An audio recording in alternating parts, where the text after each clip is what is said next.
You know, when people talk about betrayal, they always focus on the moment. The text message, the late night confession, the lipstick stain. But for me, the worst part wasn't the moment itself. It was the absolute crushing before. The time when I thought I had the most perfect, solid marriage anyone could ask for, while the foundations were already crumbling beneath us. My husband, Ethan, and I had been together for 12 years, married for 8. We built a life that felt like it was lifted straight out of a magazine, honestly. Cozy home, 2 beautiful dogs, careers we were passionate about. And most importantly, we were each other's best friend, our safe harbor. He was the kind of man who'd leave little notes for me in my lunch bag, who'd still get giddy seeing me walk into a room. You get the picture. Our only real, consistent source of stress was his family, specifically his mother, Patricia. Now, calling Patricia toxic feels too simple, too cliché. Patricia wasn't a monster. She was a master puppeteer. She ran her family like a corporation, and Ethan was her most valuable and most controlled asset. She was the kind of mother-in-law who'd casually suggest I was wearing too much weight, or loudly critique my perfectly good lasagna at the dinner table. But she did it all with a warm, sugary smile that made you doubt your own ears. When Ethan and I got engaged, Patricia tried everything to stop it. She questioned my job, my background, my decision to not have children immediately. She didn't want a partner for her son. She wanted a subsidiary. Ethan, bless his heart, always stood up to her. He was my shield. "She's just old-fashioned, honey," he'd say, "but she knows better than to cross me." And for a long time, she didn't. She maintained a chilly distance, but she kept the peace. Things started to change, though, about 18 months ago. Ethan was up for a major promotion at his architectural firm, a promotion that would essentially make him partner. It was everything he had worked for. But this job required him to be in constant contact with the firm's investors, many of whom were old money friends of Patricia's family. Suddenly, Patricia's involvement ramped up. She'd call Ethan 5 times a day, always with a suggestion about his career moves or a necessary introduction she'd set up for him. She started planning elaborate, mandatory family dinners, the kind where you had to wear a suit and listen to her talk about her charity work for 3 hours straight. I noticed the stress draining the life out of Ethan. The sweet notes stopped. The late-night cuddles turned into him staring at the ceiling, lost in thought. When I asked him what was wrong, he'd just sigh. "It's just work stress, Mia. You know how demanding this promotion is, but it felt like more. It felt like he was pushing me away. He started working late, really late. At first, it was plausible. Architects pull long hours. Then the excuses got thin. The client meeting ran until 11, or we had a critical server crash. I tried to be supportive, bringing him coffee and leaving him encouraging texts, but the emotional gap between us was widening into a chasm. Then came the texts. It was a Tuesday night. He was supposedly at a work mixer. I was scrolling through Netflix, waiting for him, when his iPad dinged on the coffee table. He used it for personal stuff, so I didn't think anything of it. But a preview popped up and the name caught my eye. Zara.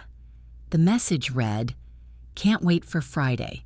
Need to see you. I miss you, darling."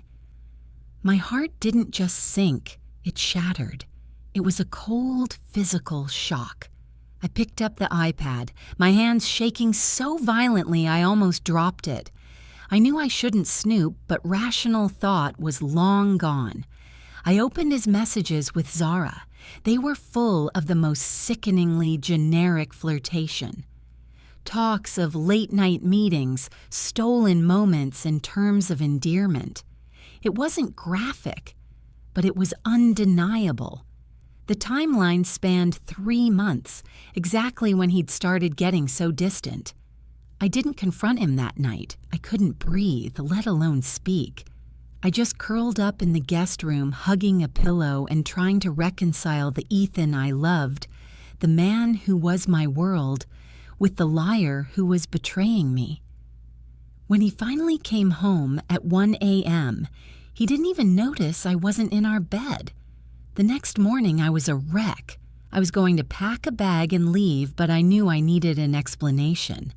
I needed to see his face when the lie finally crumbled. "Who is Zara?" I asked, my voice terrifyingly calm as I slid his iPad across the kitchen island. He looked at the screen, then at me. His face went pale. He didn't deny it. He didn't even try to lie. "Mia, I can explain," he stammered. "There's no explanation for this, Ethan," I whispered, the pain finally cracking my composure. "You cheated on me. You destroyed us." That's when he dropped the real bomb. He didn't say, "I'm sorry, it was a mistake." He didn't say, "She means nothing." Instead, he said the most impossible, bizarre, and terrifying sentence I've ever heard. "I faked it, Mia. I had to make you believe I was cheating." I laughed, a hollow, broken sound. "You faked having an affair? To what? Make me jealous? What kind of sick game is this?" No, listen to me," he pleaded, grabbing my hands. "It wasn't about us. It was about her, about my mother. This whole affair was a calculated sacrifice to protect you from something far worse she was planning." I pulled my hands away, utterly bewildered. He sat there, my cheating husband, claiming he had staged his own betrayal as an act of love. It sounded like the most desperate, pathetic lie in the history of desperate lies. But then he started talking about the promotion, the investors, and the one terrifying demand Patricia had made that was designed to completely erase me from his life. And as he spoke, the horrifying truth about the lengths his mother would go to finally began to dawn on me. I stood there, arms crossed, staring at Ethan. The disbelief was a physical barrier between us. He was claiming he faked an affair, yet there were 3 months of undeniable texts from Zara. "I'm waiting, Ethan." This better be the most compelling, least psychotic story I have ever heard, I told him, my voice tight with controlled anger. He took a deep breath, running a hand through his hair. He looked genuinely sick, completely broken, but somehow also intensely determined. "Remember when the promotion started heating up? The senior partnership," he began. "That's when Patricia got involved. At first, it was just the networking dinners. But then, she started pushing for something specific. She wanted me to connect with Mr. Harrington, the firm's most influential, old-school investor. The key to the partnership, I nodded. Mr. Harrington, a man whose opinion carried the weight of gold in the firm. She got me that meeting, Mia. She leveraged one of her oldest society connections to get me in the room. But before the meeting, she called me. She said, 'Ethan, I've done my part. Now you must do yours.' And then she laid it out." Ethan's eyes were frantic, recalling the moment. "She said, Harrington believes a man needs a certain kind of wife to be a successful partner. Someone with deep, established social ties and a quiet, supportive background. He's obsessed with maintaining their firm's old family image, and she told me, point blank, that I needed to replace you." I felt the blood drain from my face. "Replace me?" Yes, she'd already found the replacement too. A woman named Serafina, a distant cousin of Harrington's wife who ticks all the right boxes, quiet from money, dedicated to charities, and ready to be a trophy wife. Patricia had been grooming Serafina for months, knowing this opportunity would come up. The horror of that sank in. Patricia wasn't just subtly undermining me. She was actively trying to destroy my marriage and swap me out for a version she preferred. And you just agreed? I whispered, the pain twisting in a sharp, bitter realization. You were willing to trade me for a promotion and your mother's approval? No, that's where you're wrong, he exploded, his voice cracking. I told her absolutely not. I told her I would walk away from the partnership, the firm, everything before I let her touch our life. But she had an ultimate trump card, a nuclear option. He paused, gathering himself. This was the part he seemed most terrified to tell. She reminded me about your family, Mia. About your grandmother's medical bills from last year, and the small interest-free loan I took from the family trust to cover them when the insurance wouldn't. She'd kept perfect records. She said if I didn't divorce you quietly and agree to marry Serafina, she wouldn't just cut me off. She would use her influence to launch a full investigation into the handling of that trust. And worse, she'd make sure your name was dragged through the mud with it. She said she'd ensure you were held solely responsible for the financial mess and that the stress alone would ruin your career and reputation, which she knew was your lifeline after your grandmother's death. I sank onto the nearest chair, dizzy. The loan had been small, a temporary measure, and Ethan had paid it back entirely. But Patricia's legal network was vast and terrifying. She could fabricate or twist anything. She cornered me, Mia. If I walked away from the promotion, she would still ruin you out of spite. If I stayed and fought her openly, she would still ruin you. I had no leverage. I had only one way out that kept you safe and clean. And what was that, Ethan? Staging a 3-month-long emotional torture session for me. It was the only way to get you out safely. I needed you to divorce me, on grounds of infidelity. If the divorce was messy, drawn out, or if I left her for you after getting the partnership, she'd still use the trust issue to retaliate. He looked directly at me, the devastation in his eyes finally ringing true. I needed you to hate me. I needed you to believe I was a despicable cheat so that when you filed for divorce, you'd be the injured party who walked away from the scumbag husband. That way, her hands were tied. She couldn't ruin the reputation of the woman her son betrayed. It would look horrible for the firm and Serafina's family if I married her right after publicly destroying my ex-wife. The logic, cold and twisted as it was, made a chilling kind of sense. It was the only way he could lose the battle, the marriage, but win the war, my safety. So Zara, who is she really? I asked, trembling. Zara is my second cousin, an actress living in L.A. She's completely in on it. I paid her to be my mistress. We use a burner phone for all the texts that weren't on the iPad. The only reason she's on my main iPad is that I needed you to find it. I needed to leave the breadcrumbs for you to follow. I needed you to have undeniable proof for the divorce papers. He pulled out his wallet and took out a folded piece of paper. It was a notarized, sealed document. "This is my full written confession," he said, sliding it across the island. It states I coerced a relative to play the part of my mistress and that the entire affair was staged for the sole purpose of meeting Patricia's cruel demand for a divorce, with the intent of protecting my wife. It's dated and witnessed a month ago. I was ready to give it to my lawyer, but I wanted you to know the truth first. My mind was reeling. A staged affair. A mother-in-law willing to destroy me financially just to upgrade her son's social standing. The man I loved putting on a performance of infidelity to save me. I looked down at the iPad, at the texts from Zara. The betrayal was a lie, but the pain was real. I had mourned my marriage for 3 months.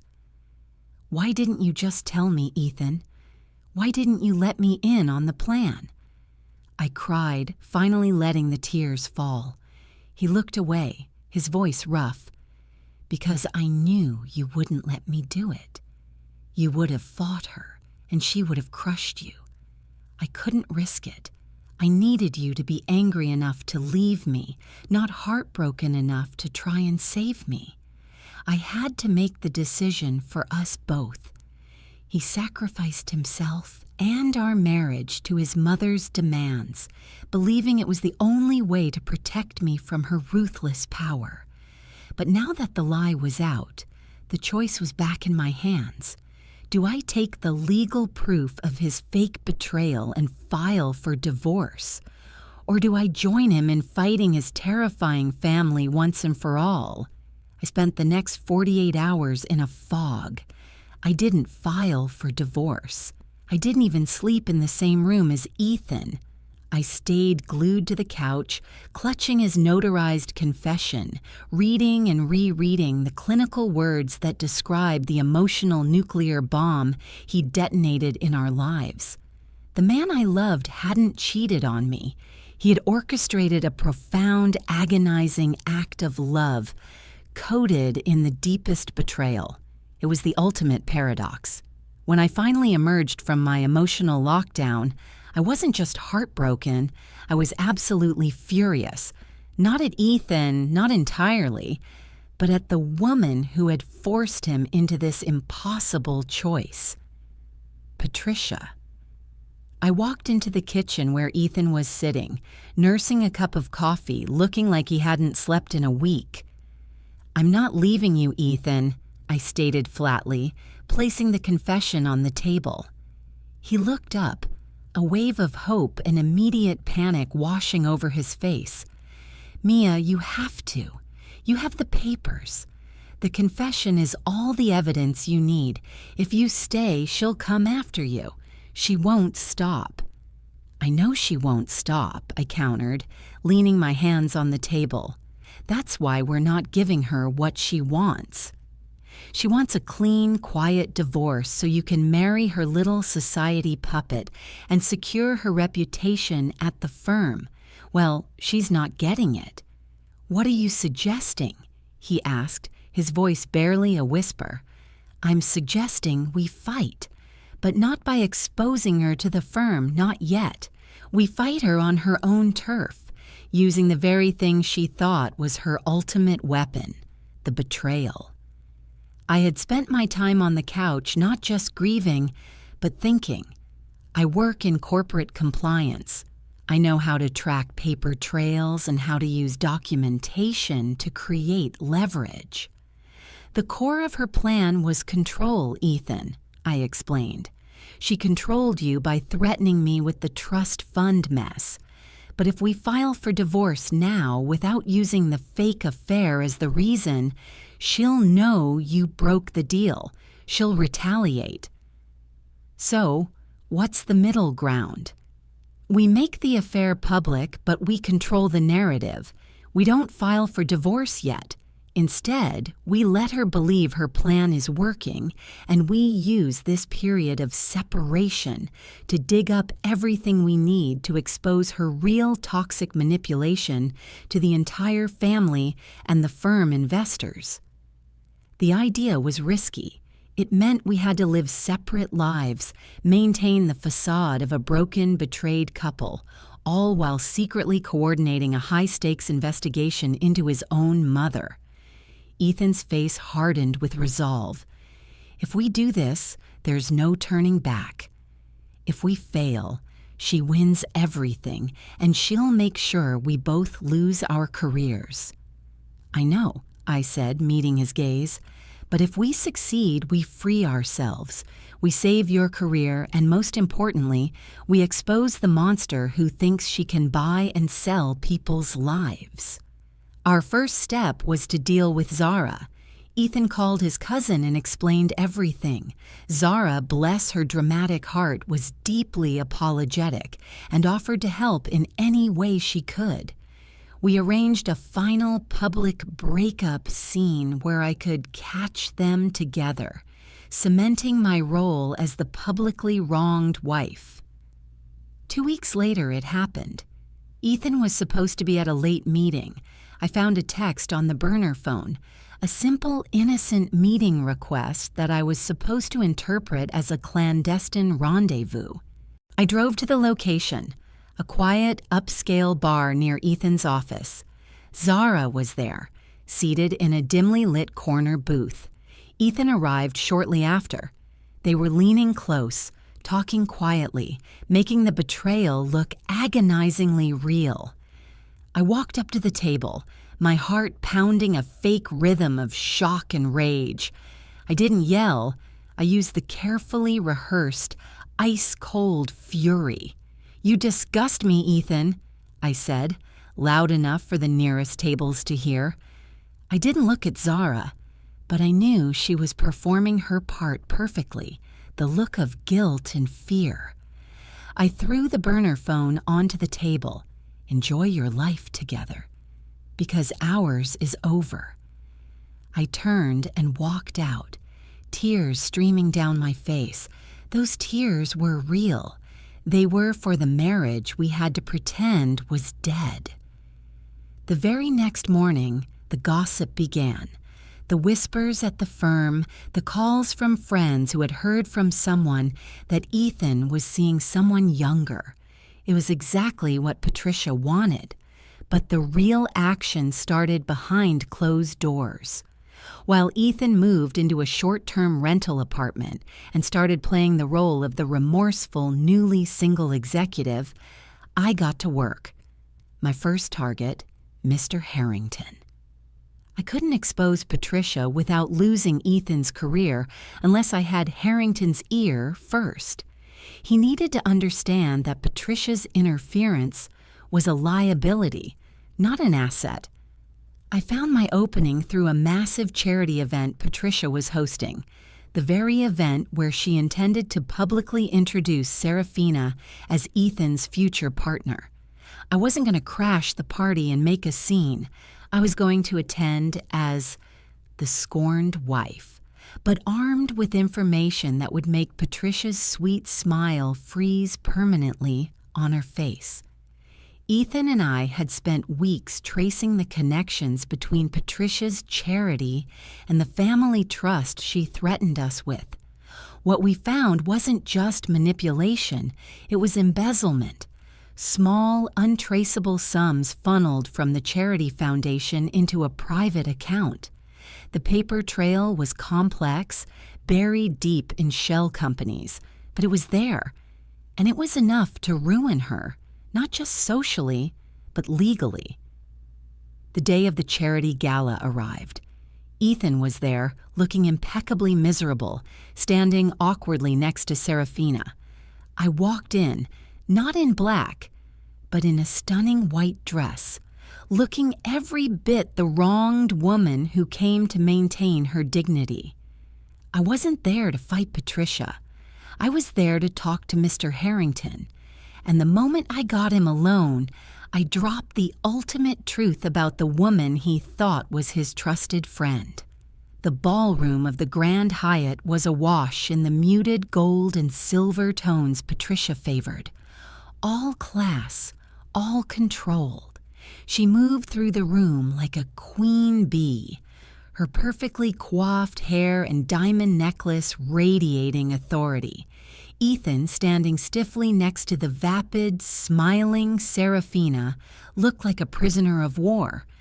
I took a deep breath, adjusted my dress, and moved through the crowd. I didn't make eye contact with Ethan. Our performance had to be flawless. I was the heartbroken wife making a dignified final appearance before fading into history. My target, Mr. Harrington, was near the bar, talking finance with two other firm partners. I approached him, managing a sad, weary smile. "Mr. Harrington," I said softly, "I apologize for interrupting. Mia." He recognized me instantly, his face shifting from professional cheer to awkward sympathy. "Mrs. Miller, it's good to see you under the circumstances." "It's kind of you to say so." "I just needed a moment of fresh air before leaving," I murmured, keeping my voice low and vulnerable. "And there's something important I felt I had to mention to a trusted figure before I completely step away from all of this." His eyebrows rose, intrigued. He politely excused himself from the others. "I am aware of the difficult situation with Ethan," he said, trying to be paternal. "He's a very talented man, but sometimes these personal issues can complicate things. I believe Patricia is trying to help him navigate this transition smoothly." "Help him?"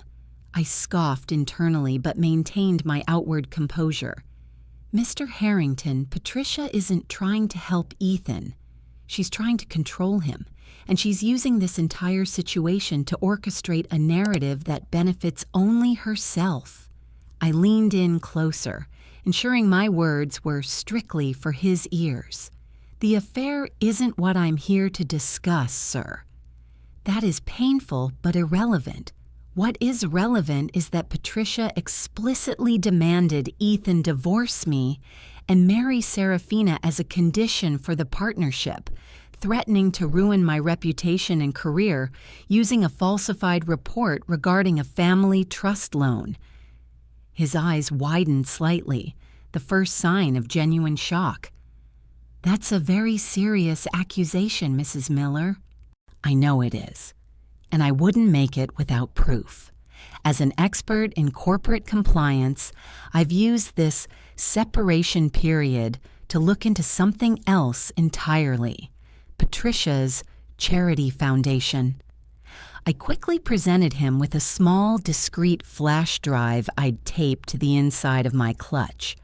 "On this drive, you will find the documented movement of funds from the Miller Family Children's Foundation, the very foundation raising money tonight, into various shell accounts, eventually leading to a private account used solely for Patricia's personal investments. These are not large, dramatic sums. They are strategically small, designed to be missed. But the pattern is undeniably one of systematic embezzlement over the last 5 years." I paused, letting the weight of the word embezzlement settle. Patricia wasn't just leveraging her social influence for Ethan's career. She was trying to install a compliant daughter-in-law to maintain her perfect, untouchable facade while she systematically defrauded her own charity. If this came out publicly, it wouldn't just hurt her. It would be a catastrophic blow to the firm's reputation and its investors, including yourself. Mr. Harrington's face was stone. He looked down at the flash drive in my hand, then back up at the room, where Patricia was accepting applause. He was a man obsessed with appearances and reputation, and the thought of a scandal involving a longtime associate and investor's mother threatened everything he valued. "Give me the drive, Mrs. Miller, and I suggest you leave before things get complicated." I handed him the drive. "The information is encrypted, but you'll find the password in the README file. It's Ethan's birthday." As I turned to leave, Patricia intercepted me. Her smile stretched wide and predatory. "Mia, darling, I was wondering if you'd have the decency to show your face," she purred, loud enough for nearby guests to hear. "I told Ethan this would be necessary closure." "You look well, considering. Though perhaps the white is a bit dramatic for a separation. Are you sure you shouldn't have worn something more appropriate for mourning?" I looked her dead in the eye, my voice as cold as ice. I am in white because I am clean, Patricia. You, on the other hand, should perhaps check your investments before you start planning your next public fundraiser. I didn't wait for her reaction. I walked straight past Ethan, our eyes meeting for a brief, agonizing moment of shared victory and pain. He knew I had done it. I was halfway to the exit when Mr. Harrington, who was standing right next to Patricia, suddenly grabbed her arm and pulled her aside, his face a mask of furious urgency. I heard snippets of their conversation as I walked away. Compliance report. And your reputation is on the line, Patricia, not mine. The next 24 hours were chaos. Ethan called me from his temporary apartment. It worked, Mia. Harrington saw the data. He didn't just fire her. He forced her resignation from the foundation and the firm advisory board. He told me he couldn't have a partner with a mother who was a financial liability. And the Serafina situation? Over. Harrington personally called her family and cut all ties. The trust fund issue? Gone. He made sure the documentation disappeared. He needed to bury the embezzlement scandal, and that meant protecting us from her retaliation. The tables had completely turned. Patricia's scheme had backfired spectacularly, and the fake betrayal had given us the cover we needed to destroy her power structure. But now, the performance was over. It was time to choose if the marriage could truly be salvaged after the self-inflicted wounds. The downfall of Patricia Miller was swift and silent in the public eye, yet utterly devastating within her small, controlled circle. There were no flashing headlines, just a brief clinical announcement that she was stepping down to pursue personal interests. That was Mr. Harrington's doing. He wanted the scandal buried, not aired. But the effect was the same. The puppeteer had lost her strings, her stage, and her power. Ethan was officially named senior partner 3 weeks later. He earned it not through his mother's manipulation, but through the chaos we navigated together. But the career victory felt hollow. We hadn't truly talked since the gala. The separation was no longer a strategy. It was a painful reality born of exhaustion and the trauma of the lie. A week after the promotion announcement, I went to Ethan's temporary apartment. It was a sterile, impersonal space, a symbol of the emotional distance we'd maintained. He opened the door, his tie loose, looking tired but finally, irrevocably free. "Mia," he said simply, "I was just about to call you." I walked in and looked around the empty room. This is a terrible place to have a marriage crisis. He gave a small, genuine smile. Agreed. We sat down on his rented couch, the silence heavy with all the unsaid pain. "I need to know, Ethan," I started, my voice trembling slightly. "If she hadn't threatened the trust fund, would you have still done it? Would you have still chosen to hurt me to get the promotion and her approval?" He reached for my hand, and this time, I let him take it. His grip was firm, reassuring. "No, never," he admitted instantly. When she first suggested the divorce, I was ready to walk away from the firm. I didn't care about the partnership anymore. I just wanted to be with you. But when she brought up the trust, when she said she would destroy your name and the peace you finally found after your grandmother's death, that's when she won the moment. I knew you were too compassionate, too stubborn to fight her alone. He paused, his eyes welling up. I chose the fake betrayal because it was the only scenario where you were safe and still held the moral high ground. I chose to be the monster so you could be the victim, because in her game, the victim has legal protection and sympathy, and the monster gets destroyed. I was prepared to let you file the papers and live my life alone, knowing you were free from her. His confession wasn't an excuse, it was an explanation for an impossible choice. I was so angry, I confessed, my voice thick with unshed tears. I was mourning you, mourning us, for 3 months. That pain was real, Ethan.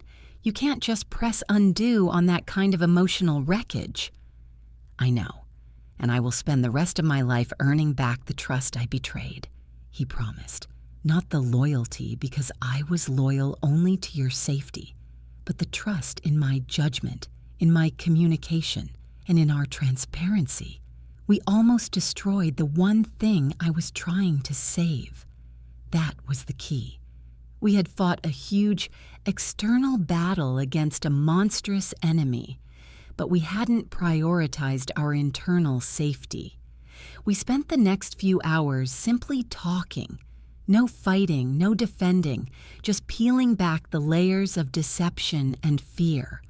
We talked about how Patricia had been undermining him his whole life, how he had always chosen to shield me rather than share the burden, and how that need to be my protector had nearly cost him his marriage. We decided to move forward, but slowly. The first step was leaving the sterile rental and moving back into our house together, not as a perfectly repaired couple, but as 2 wounded people dedicated to rebuilding.